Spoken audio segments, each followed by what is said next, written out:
There have been 7 no-hitters thrown already.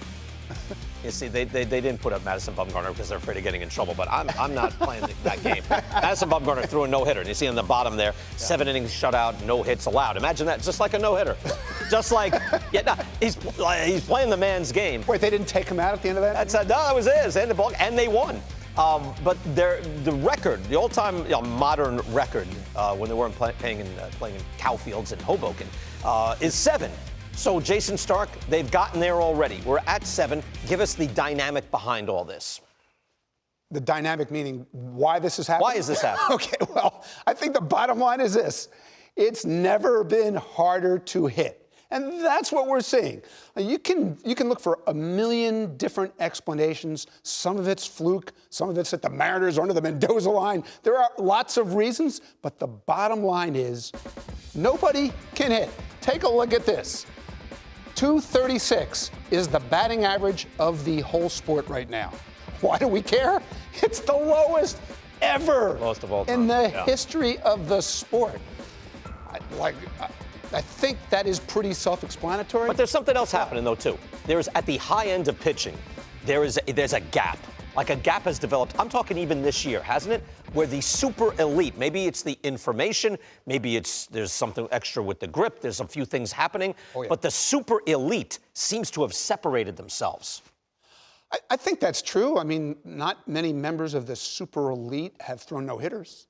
Okay, so I think that super elite is larger. Maybe because they're more concerned with, the Garrett Coles and right. I keep joking, we're going to have 23 no-hitters and Cole and DeGrom won't throw any of them. Right. Are they too busy striking guys out? They're missing bats and the pitch count goes up. And there's always going to be a flukish element to the no-hitter, but your point is correct. Like when you watch games now, guys, do you believe the stuff that comes out of pitchers' hands? We have never seen. It's moving like crazy. The movement, the shape of breaking balls, the way breaking balls move left, right, up, down is incredible. At a time when pitcher velocity has never been higher. That is a combination, when you add it up with all the information that pitchers take to the mound, I think the biggest myth in the sport is that this is somehow the hitter's fault.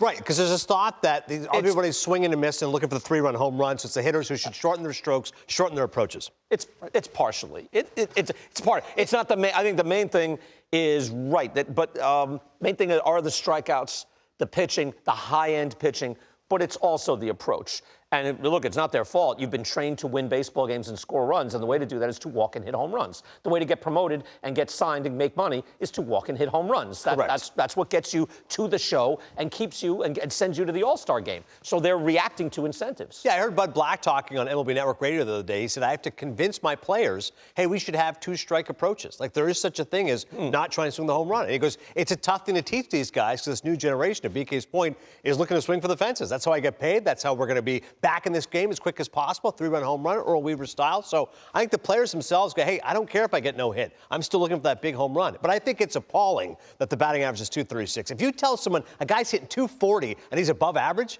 like that is tough to stomach. Okay, so fix that how? Rob Manfred, how you going to fix that? Move the mail back. Goes back a foot. By the way, I'm very much in favor of that. It's almost like it's not as if it's a sabermetric basic point is that when the run scoring is low, the offense doesn't stink, and when the ERA is low, the pitching isn't great. Do you know what I mean?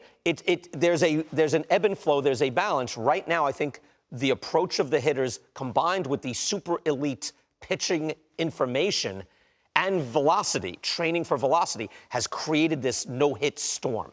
Right. Is this the ebb or the flow? Chicken or the egg? Yeah. This is ebb, because it's back and this is ebb. It's not run scoring. Well, have you seen any signs of flow? We're not seeing it. That's why what you just described, moving the mound back a foot or wherever you have to move it, I think you have to seriously consider this. Yes. Do something, yeah. Pitchers are already showing they're not interested. Pitchers in the big leagues. We have to talk about this. Right. I had somebody say to me a couple weeks ago, this is kind of the reverse of the PED era, when, hey, we had to do something about that. Right. And doesn't baseball have to take this just as seriously. I mean, the hitters are not out of control now. It's the pitchers. How do we get it back in balance? And something, the commissioner, Rob Manfred, had said this a while ago, and it's the perfect way to illustrate it. You can say you can't change the game. The game is changing in front of us. Whether we manage it or not, the game is changing. And the game has changed dramatically. And I think we had Dr. Glenn Fleissig on here, and I'm all for it. You've got to move. The mound is going to have to be brought back. George Will actually emailed me and said, Whitey Ford was 5'10". Most pitchers, like think about it in the beginning of the last century, they're under 6 feet tall. Most pitchers coming now are 6'4", and they're sitting 94, 95 miles an hour. It's a vastly different human being that's now on the mound. Yeah, everyone throws gas, and to your guys' point, it's the movement of those pitches. Like when I watched Dustin May last year going 98, and that sink is just ridiculous. Like I feel for the hitters who are overmatched, and I never would have thought this before because I don't think you should judge and you should criticize those who are intelligent. Meaning the whole point of the shifting is you were smart enough to look at the data and go, okay, this guy hits over here. Right. But now I think that should be a conversation to be had. Sean Casey said to me, I hit 300 in the major leagues. I couldn't do that now, the amount of shifting. So what do you make of Clayton Kershaw saying the balls, all these no-hitters are a problem, and baseball tried to deaden the ball, and it didn't work? I can't figure out how this is about the ball. The problem is nobody hits the ball. Look at the strikeout rate now, man. Who throw the most no-hitters in history? Nolan Ryan, right? Why was that? Because he struck out everybody. The entire sport now is approaching Nolan Ryan strikeout numbers. Right. Ryan was at 25% strikeout rate. The whole sport now is over 24%. By next year, the whole sport, everybody in it is going to turn into Nolan Ryan? That's where we're at? I tell you where we're at, though, when I'm like watching MLB Tonight, get home, I'll usually watch like one ball game and flip over to MLB Tonight. I never find myself rooting against the no-hitter. I kind of like it. I know what it is, and now all these no-hitters are not with 7 walks.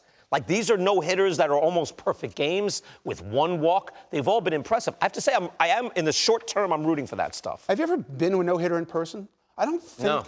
No. I've been to 3. I don't think there's anything like that in sports. The way the drama of a no-hitter builds inning by inning, and then out by out, and then pitch by pitch, and everybody in the park feels it.